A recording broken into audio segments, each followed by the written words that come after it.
That's not cold by Montreal standards. And I'm standing in Mount Royal Park, which is a really large city park just on the outskirts of downtown, to the north of downtown. Really amazing place. It's about 10 kilometres squared and has over 200 species of birds and 700 species of plants. So it's a really fascinating place to come and have a little look around, although not much wildlife to see today in the cold weather, unfortunately. We're just coming into week 2 of COP15 now. There's about 20,000 people here negotiating on hopefully a future global deal on addressing biodiversity loss over the next week or so. Prime Minister Justin Trudeau on the opening day of COP gave quite a rousing speech and talked about this need to protect 30% of land and sea for nature by 2030, which was really good to hear, and there was a lot of applause for mentioning that in particular, and that's one of the thorny issues that we're hoping to see taken through at COP15.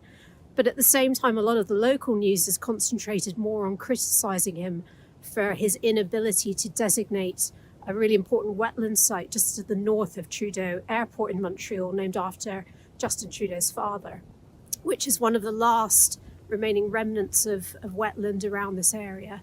And again, is home to all kinds of rare and endangered bird species, in particular, different types of bittern, for example, lots of different rare plants. And that area is a particularly special area. It's called the Techno Park, just to the north of the airport.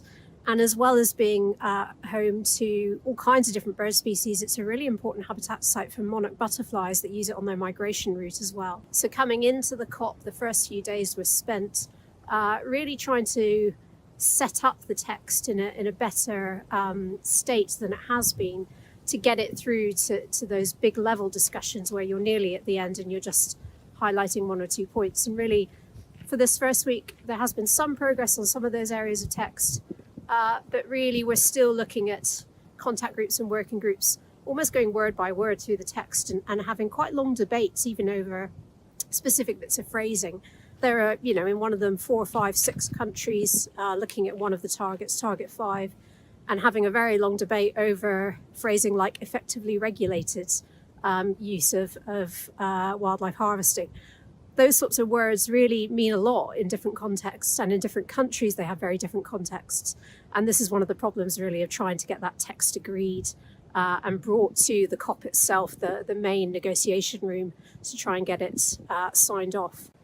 So we've got 4 sets of goals and 23 sets of targets, including the 30 by 30 target, but a whole range of other targets ranging from financing nature's recovery to climate change adaptation to managing the risk of invasive species. And all of those are being negotiated through those contact groups. So that's really what's been taking everyone's time in this first week.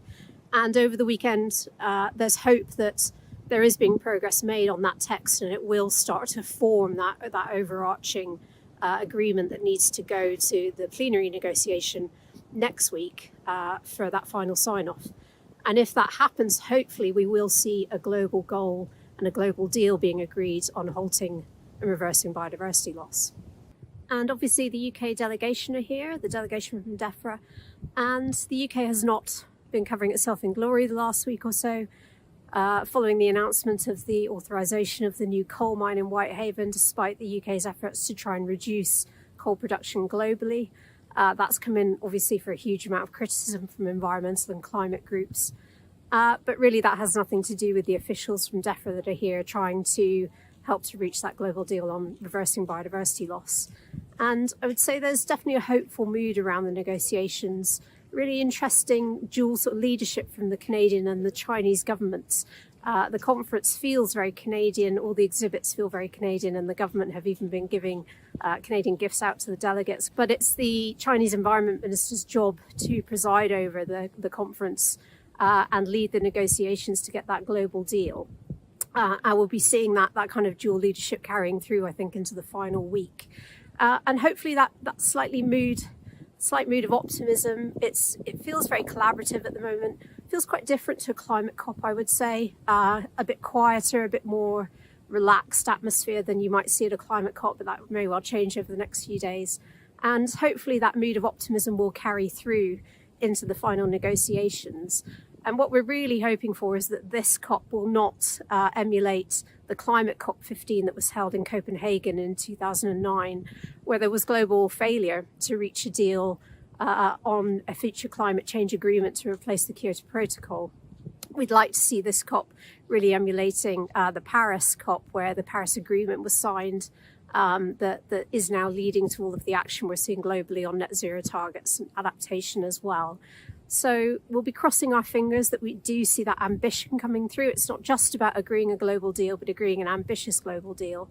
And hopefully the square brackets will continue to be removed, and we'll see some text coming to plenary to get all of those goals and targets agreed as soon as possible. So that's it for today. Do stay tuned to our social media accounts and our YouTube channel, where you can find a whole load of other videos. There's some in-depth videos as well on different topics, all bite-sized, and you can go and access those as well as these updates. And we'll be bringing you more updates through the week. Possibly I'll do the next one indoors as my hands are starting to freeze a bit. So I'll look forward to seeing you all soon, and take care.